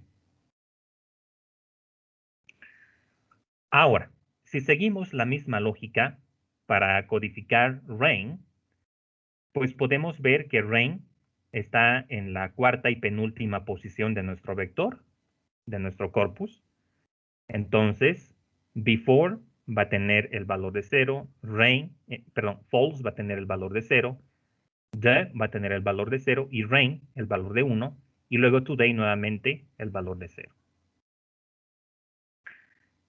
Y de igual modo podemos codificar la palabra false, ¿no? Entonces before va a ser 0, false va a ser 1, the va a ser 0, rain 0, today 0. Ok, chicos, ¿hasta acá estamos claros con esto? No sé si tienen alguna consulta o alguna inquietud.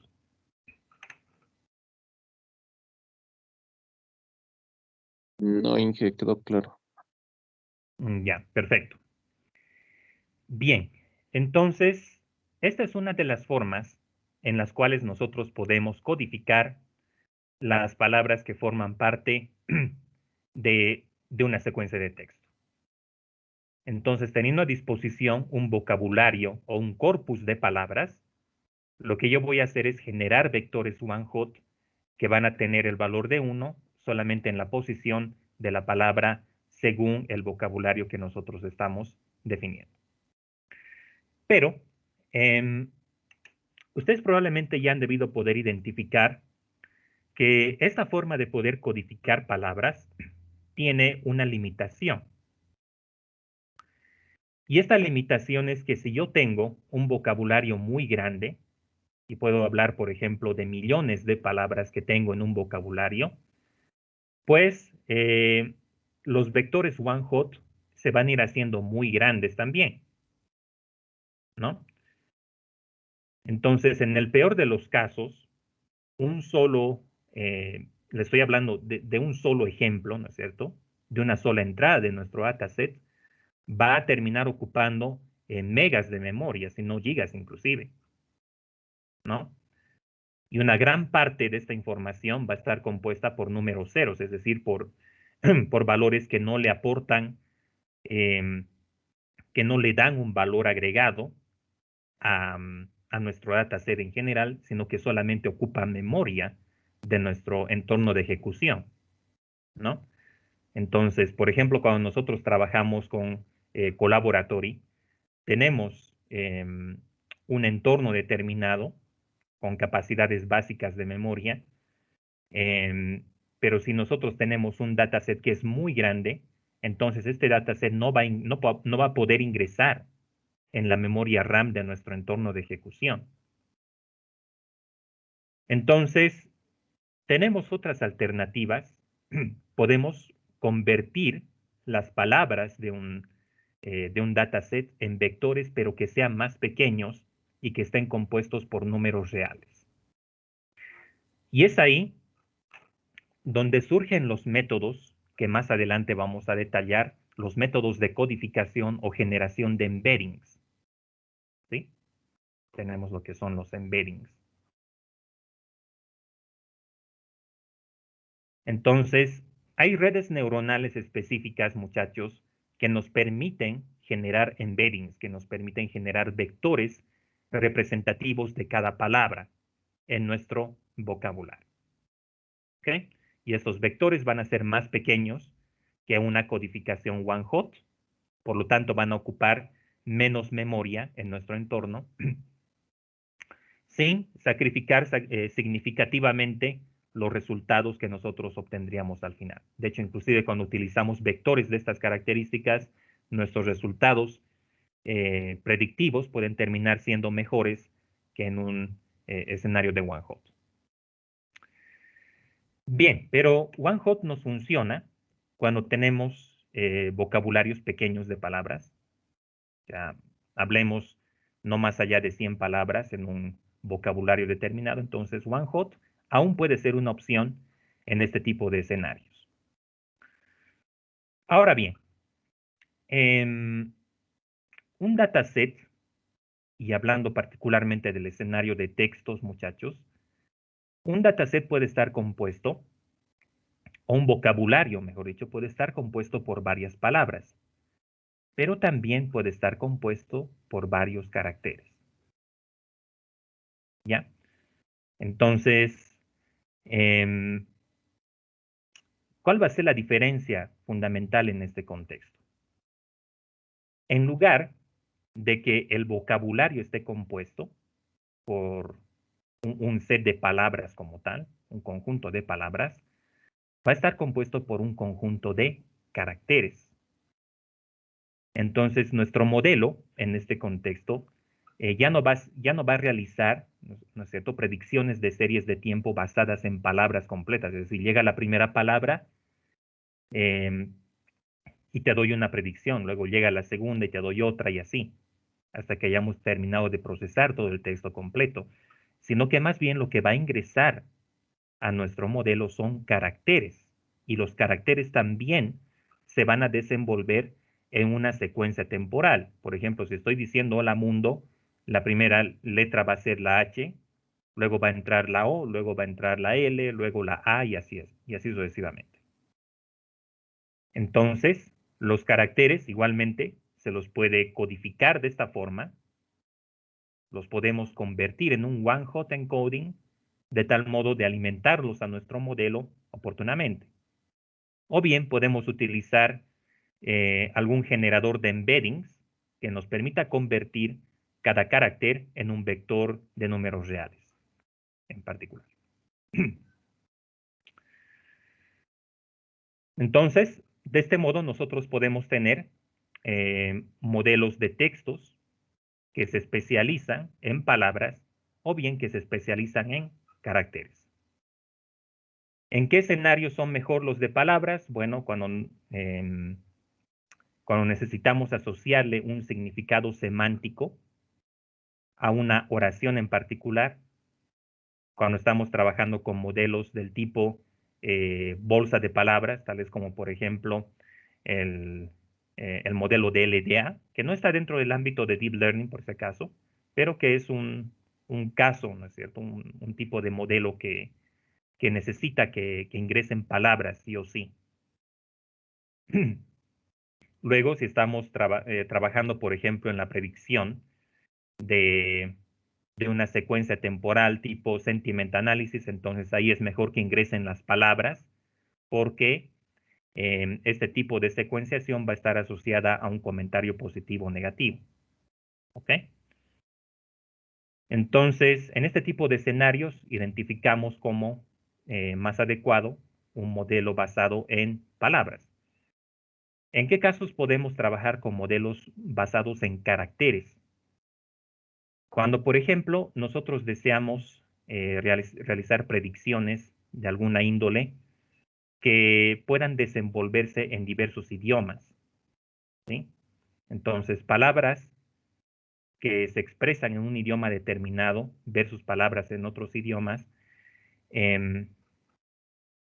tienen un significado semántico diferente. Pero si trabajamos a nivel de letras, entonces podemos hacer que nuestros modelos puedan funcionar independientemente del idioma en el cual se están gestionando. Los modelos basados en letras, sin embargo, tienden a ocupar más memoria, ¿sí? Porque tenemos que generar un vector, una codificación, ¿no es cierto? Un embedding por cada letra en lugar de por cada palabra. Pero bueno, tienen sus méritos, se desenvuelven muy bien en escenarios bien específicos que nosotros tenemos a disposición nuestra. Ok, chicos, hasta acá no sé si tienen por si acaso alguna consulta o alguna inquietud.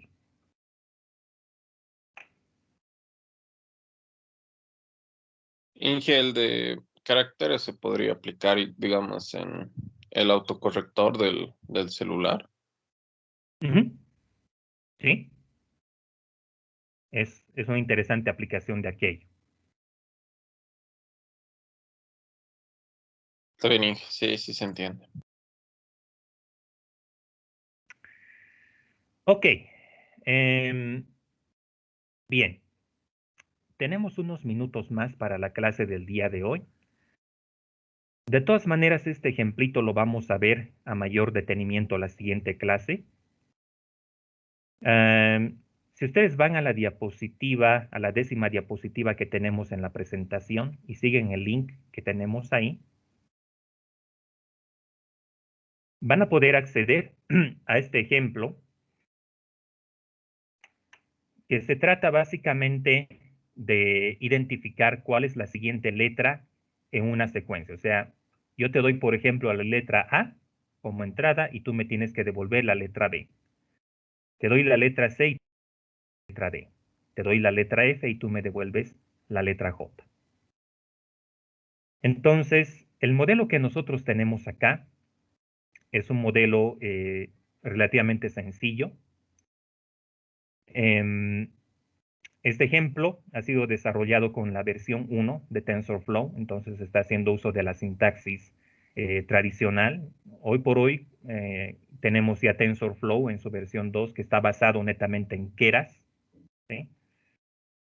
Pero, bueno, les voy a dar un sondeo general de cómo, de qué es lo que se está haciendo acá. Nosotros ya podemos ir identificando que nuestro vocabulario va a estar compuesto por todas las palabras del abecedario como tal, ¿no? Es un modelo de predicción de caracteres, es decir, yo te doy un carácter de entrada, tú me das un carácter de salida. Entonces, De hecho, nosotros ya podemos decir que la predicción, ¿sí? La predicción que vamos a tener al final va a ser un vector one hot cuyo número, ¿no es cierto? Cuyo número de elementos va a equivaler al número de letras que tengo en el vocabulario específicamente. Entonces, las entradas al dataset van a ser las letras A, B, C, D, E, siguiendo esta secuencia, y las respuestas, o lo que debería nuestro modelo de predecir, es B, C, D, E, F, y así sucesivamente. ¿Ok? Entonces, la correlativa de la letra A va a ser la correlativa de la B va a ser la C, y así sucesivamente. Entonces, este es nuestro dataset, y estas son nuestras respuestas. Y lo que vamos a hacer ahora es entrenar un modelo capaz de clasificar este dataset. Bien, entonces nosotros ya podemos ir acá identificando, ¿no es cierto?, cuál va a ser el tamaño de nuestro dataset. Queremos hacer también que puedan clasificarse indistintamente letras mayúsculas o minúsculas, entonces le vamos a sumar a nuestro dataset de entrada las mismas letras A, B, C, D, E, pero en sus versiones en mayúscula respectivamente. Por eso es que estamos haciendo acá el inputs.upper. Y lo mismo para las respuestas. Entonces, el número de clases en total que voy a tener va a ser 52, incluyendo las 26 palabras, las 26 letras en minúscula y las 26 letras en mayúscula, respectivamente. Entonces, aquí tenemos una función que nos permite cabalmente realizar la codificación one hot, es decir, te doy una letra y en la posición que le corresponde a esa letra en nuestro vocabulario, vamos a colocar el valor de 1. Y todo lo demás va a ser 0. Entonces, eso es lo que ustedes pueden advertir acá, ¿no es cierto? Tenemos nuestro dataset original, encontramos la letra que nos están enviando y en la posición de esa letra colocamos el valor de 1. Y todo lo demás ha de tener el valor de 0. Es así como nosotros vamos a codificar cada una de las letras de nuestro dataset en one hot. Bien, el modelo que se está utilizando para este propósito es un modelo RNN simple. Ya les había descrito con anterioridad cuáles son las características de este tipo de modelos. La variante, sin embargo, va a estar en que la salida, la predicción, va a estar asociada a una función de activación tipo softmax, tal como ustedes pueden ver. Y luego vamos a tener un hidden state que va a hacer referencia a la misma celda, como parte de la definición. Entonces, este gráfico que ustedes ven acá, lo podemos representar en código de esta forma. Enfoquémonos en los parámetros esenciales, ¿sí? Cómo están definidos estos. Vamos a tener un primer grupo de pesos que van a conectar a las entradas al modelo W1. Vamos a tener el correspondiente bias para esta referencia.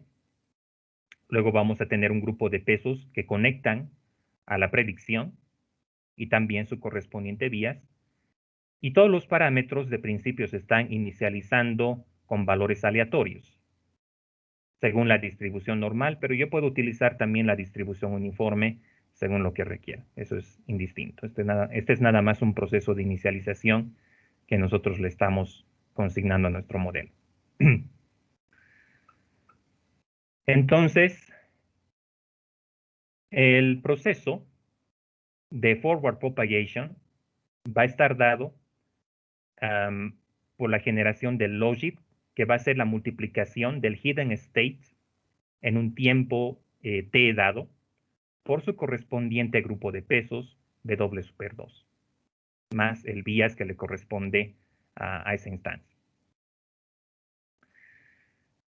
Entonces, la forma en la cual nosotros podemos definir esto es así como ustedes pueden apreciar. Primeramente, vamos a multiplicar la entrada por los pesos de la entrada, le sumamos el bias a la misma y de ese modo vamos a obtener el, el estado actual o el hidden state actual.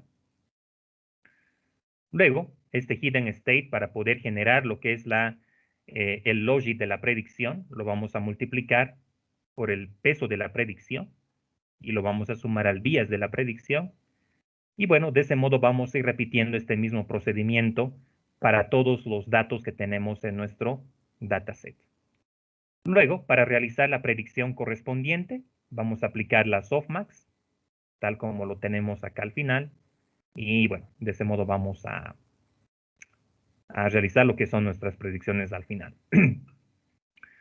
La función de activación que vamos a usar va a ser obviamente el categorical cross entropy, que nosotros ya conocemos en Keras.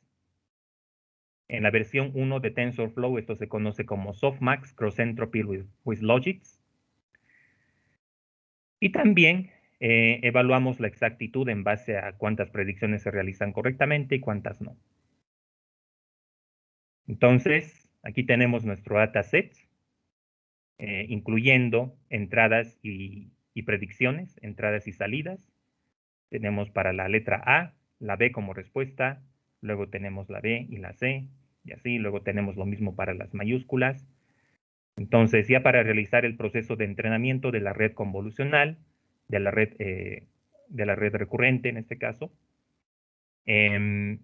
llevamos nuestro modelo a la GPU y luego realizamos un ciclo de entrenamiento que va alimentando los datos a nuestra red neuronal y aprovechamos este proceso para ir echándole un vistazo a lo que es el loss function en cada iteración y también a la accuracy que logramos obtener. Entonces, luego de un determinado número de iteraciones, podemos ver que el loss function se reduce a 0.048 y el accuracy es del 100%. Es un dataset bastante pequeño, no es nada complicado. Entonces, esperaríamos que el accuracy tenga estas características. Entonces, ahí podemos advertir el estado del gradient descent. Llegamos a un punto de estabilización, más o menos en una iteración 120. Y bueno, luego hay algunas predicciones por acá que estamos realizando. Por ejemplo, para Cochabamba, la predicción sería D, P, D y B, etc. O sea, todas las siguientes letras dentro del vocabulario que le corresponden a la palabra Cochabamba. Ok, vamos a ver entonces a mayor detenimiento este ejemplo, muchachos, la siguiente clase. De hecho, me gustaría que ustedes puedan explorar un poquito, ejecutando las celdas del ejemplo, viendo qué se está haciendo ahí y demás. Pero bueno, estamos ya para finalizar nuestra clase del día de hoy. Y ahora que estamos casi todos, quiero reiterar la pregunta, chicos. Nuevamente les pido disculpas, por favor, por estos inconvenientes técnicos que desde ayer estoy teniendo. Habíamos hablado acerca de la posibilidad de recuperar la clase de ayer, ya sea lunes o miércoles en la mañana, antes de las 11. O sea, estaríamos hablando de algo así como las 9 más o menos. ¿Les viene bien esto a todos?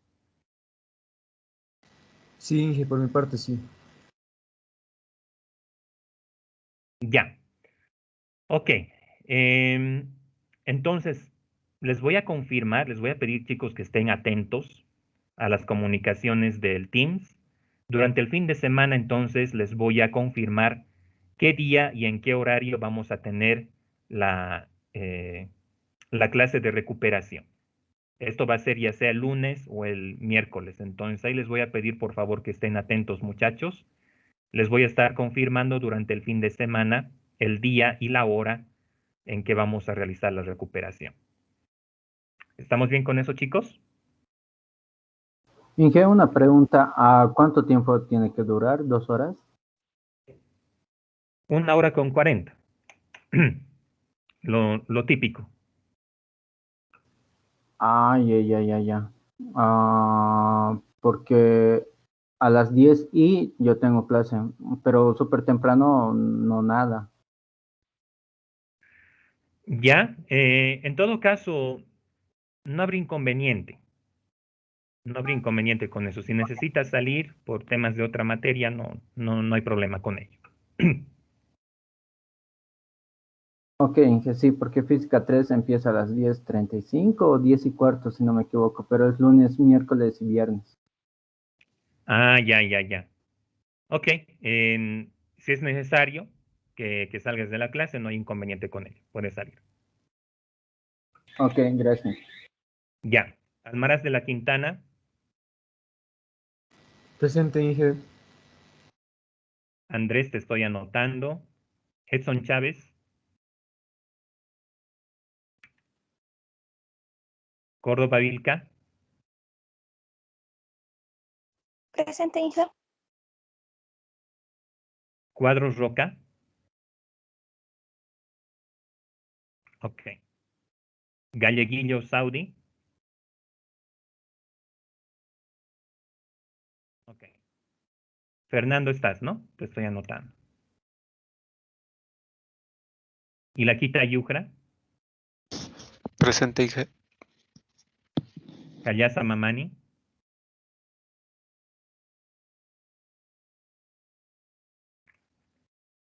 Lenar, ¿estás? Presente, Inge. Ok. López Ledesma, Presente, Inge. Mercado Zurita, Presente, Inge. Prado Flores, Presente, Inge. Dora, ¿estás, no? Te estoy anotando. Sí, Inge, presente. Villarruel del Castillo. Presente, Inge. Ok, eso sería todo entonces para nuestra clase del día de hoy y les pido estar atentos a la comunicación en Teams para confirmarles el horario de la clase recuperatoria. Entonces, que tengan un buen resto de jornada, chicos, un buen fin de semana y conmigo nos estamos comunicando después. Hasta luego, Inge. Ok, Hasta chao luego, chicos. Inge. Chao, chao. Hola, Inge. Te lo bien, se cuida.